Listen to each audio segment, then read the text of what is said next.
नमस्कार मैत्रिणींनो, रंजना किचनमध्ये तुमचं अगदी मनापासून स्वागत आहे. आज आपल्याला करायची आहे दोडक्यापासून झणझणीत आणि चमचमीत रेसिपी. त्यासाठी मी घेतला आहे अर्धा किलो दोडका. ह्याला म्हणतात दोडका, कोणी शिराळाही म्हणतं. तुमच्याकडे काय म्हणतात ते सुद्धा सांगा. स्वच्छ पाण्याने धुवून घेतलेला आहे 2 वेळा आणि आता त्याची साल काढून घ्यायची आहे. साल म्हणजे वरती ज्या शिरा आल्यात त्या काढायच्या आहेत, कारण त्या काढल्यानंतर दोडका पटकन शिजला जातो आणि चवही छान येते. आता हळवार हाताने काढायचं आहे, जास्त खरडून काढायचं नाही.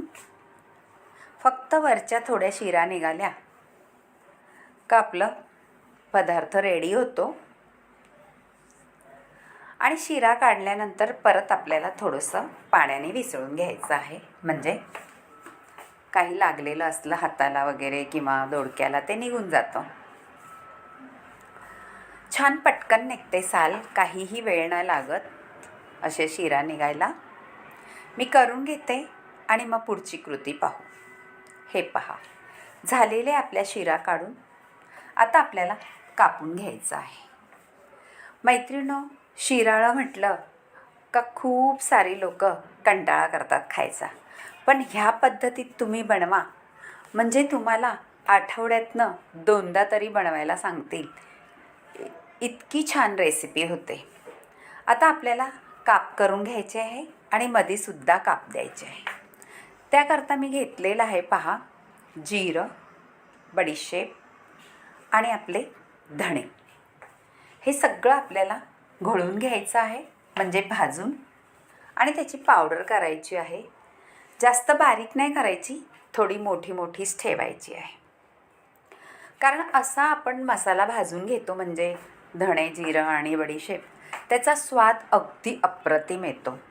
तुम्ही धणे पावडर घालू शकता, तुमच्याकडे नसले अख्खे धणे तर ती पावडरसुद्धा चालेल, पण असलं तर तुम्ही असे धणे आणि बडीशेप भाजून घ्या, जिरं, आणि त्याची पावडर करा. झालेलं आहे भाजून. आता आपल्याला थोडेसे शेंगदाणे घालायचे आहे भाजायला. अगदी मूठभरच घ्यायचे आहेत, जास्त घ्यायचे नाही, आणि थोडेच गव्हाळच भाजायचे आहे आणि मोठे मोठे आपल्याला वाटून घ्यायचं आहे. हे पहा, आपली पावडरही झालेली आहे धणे, जिरं आणि बडीशेपची, आणि शेंगदाणेही झालेले आहे कूट करून. आता त्यासाठी मी घेतलेला आहे कांदा लसूण मसाला, हळद, बेडगी मसाला, हे आहे घरगुती आपला मसाला, आणि हा आहे आपला मालवणी मसाला. हे सगळे मसाले आपल्याला एकत्र करायचे आहेत व्यवस्थित, आणि त्याच्यात आपल्याला काय अधिक पदार्थ घालायचे पहा. आता मिक्स केल्यानंतर आपण त्याच्यात चवीनुसार मीठही घालून घेऊ. मीठ घातल्यानंतर तुमच्या अंदाजाने घाला मैत्रिणींनो. आणि आता थोडंसं चमच्याभर तेल घालायचं आहे. मैत्रिणींनो, चमच्याभर तेल कशासाठी घालायचं आहे तेही तुम्हाला सांगणार आहे. ही ट्रिक आहे, कारण आपण हे सगळे मसाले घोळवून ठेवणार आहोत. हे पहा, दोडक्याच्या फोडींला लावून ठेवणार आहोत. आपण मीठ घातलेलं आहे, त्याला मिठाला पाणी सुटू नये म्हणून आपल्याला तेलही घालून घ्यायचं आहे. तुम्ही पहा, 5-10 मिनटं हे ठेवा मिश्रण. अजिबात पाणी सुटणार नाही, असंच्या असंच राहील. फक्त थोडंसं सगळीकडे लपथपीत होऊन जाईल, म्हणजे आपल्या दोडक्याच्या फोडींला मसाला व्यवस्थित लागला जाईल. आणि नुसतं तुम्ही जर मीठ घातलं तर त्याचं पाणी सुटतं आणि मसाले वेगळे होतात. हे पहा, अजिबात मसाले वेगळे होणार नाही, छान मसाले लिपटून राहणार आपल्या दोडक्याला. आता काय करायचं आहे, आपण एक भांडं घ्यायचं आहे, त्याच्यामध्ये तेल घ्यायचं आहे आणि फोडणी करायची आपल्याला. फोडणी करण्याच्या आधी हे पहा, जिरं, मोहरी घातलेली आहे तेलामध्ये, गरम झालेलं आहे, आणि थोडंसं मीठ घालायचं मैत्रिणींनो. मीठ कशासाठी घालायचं आहे ते सुद्धा तुम्हाला सांगते. हळदही घाला. आपल्याला घालायची आहे भिजवलेली चणा डाळ, मूग डाळ आणि तूर डाळ. 1 चमचा तूर डाळ आणि चणा डाळ घेतलेली आहे आणि 2 चमचे मूग डाळ. हे भिजत घालून ठेवले 2 तास. आता आपण हे घालून घ्यायचं आहे तेलाच्या फोडणीत. हे पहा, आपण ओली डाळ घातली तरीसुद्धा आजूबाजूला उडलेलं नाही फोडणी. ह्याचा अर्थ आपण मीठ घातल्यानंतर पाणी अजिबात इकडे तिकडं उडत नाही आपल्या डाळीमधलं किंवा काय आपण पदार्थ घालतो फोडणीमधलं ते. म्हणून मैत्रिणी, तुम्ही मीठ आधी घालत जा थोडंसं तेलामध्ये. तुमचा गॅस वगैरे काहीही खराब होणार नाही. नाहीतर मग आपण तेलात काहीतरी घातलं का आपल्या गॅसवरती सगळं उडून येतं. ही एक ट्रिक आहे, तुम्हाला नक्कीच यूज करून पहा. म्हणजे तुम्हाला आवडली तर कमेंट करा. आता आपली डाळ मी घालून घेतलेली आहे. छान आता उकळीसुद्धा आलेली आहे. आता उकळी म्हणजे थोडेसे बुडबुड्या येतात. पाणी तर नाही घातलेलं आहे.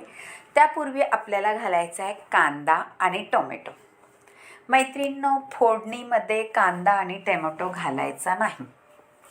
आपल्याला फोडणीचा कांदा टोमॅटो वापरायचा नाही. नंतरच वरून डाळीमध्ये कच्चा घालायचा आहे. हा पदार्थ असा बनवा का तुमचे घरातले चपाती म्हणा, भाकरी म्हणा, कशाही बरोबर खाताना बोटच चाटतच राहतील. इतका भारी पदार्थ होतो. आता आपल्याला त्याच्यात पाणी घालून घ्यायचं आहे. मैत्रिणींनो, पाणी आपल्याला 1 ग्लास पूर्ण भरून घालायचं आहे. मी थोडंसं आधी घातलेलं आहे, पण आता आपल्याला 1 ग्लास पूर्ण घालून घ्यायचं आहे आणि डाळ छान शिजवायची आहे. तुमची डाळ व्यवस्थित शिजली का ह्या पदार्थाला अगदी मस्त चव येते. आता तुम्ही उकळी येऊन द्यायची आहे. त्यापूर्वी आपण झाकण ठेवून देऊ, म्हणजे खळखळून अशी उकळी येईल. आणि आपण दोडके ठेवलेलेच आहेत मॅरिनेशन करून, म्हणजे सगळे मसाले लावून. त्याचं काय करायचं आहे पुढे मी सांगणारच आहे. व्हिडिओ संपूर्ण पहा. आता आपल्या डाळीला हे पहा उकळी आलेली आहे आणि अजिबात पाणीसुद्धा सुटलेलं नाही. ताटामध्ये तुम्हाला दिसत असेल. फक्त आपल्या दोडक्याला मसाले लिपटलेले आहेत. हाय का नाही ट्रिक भन्नाट?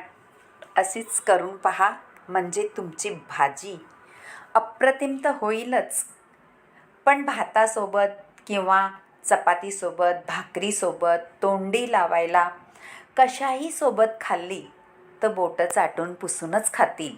इतकीच भन्नाट रेसिपी होणार आहे. आता ह्या स्टेजला आपण दोडक्या टाकल्यानंतर झाकण ठेवायचं आहे. हे पहा, उकळी येईल आणि आपल्या दोडकाही शिजेल आणि डाळीही शिजतील. 1 ग्लास पाणी पुरेसं आहे. उकळी आलेली आहे. कलरही सुंदर आलेला आहे.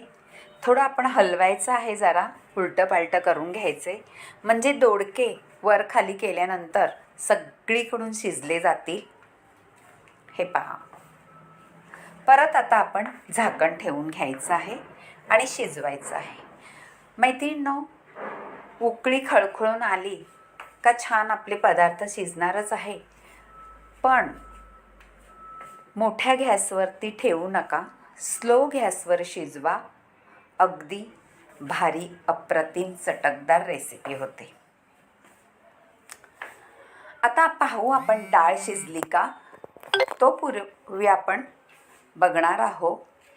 हे पहा, डाळ शिजली नाही अजून आणि दोडका बी थोडासा कडकच आहे. म्हणून आपल्याला परत एकदा झाकण ठेवून व्यवस्थित शिजवून घ्यायचं आहे.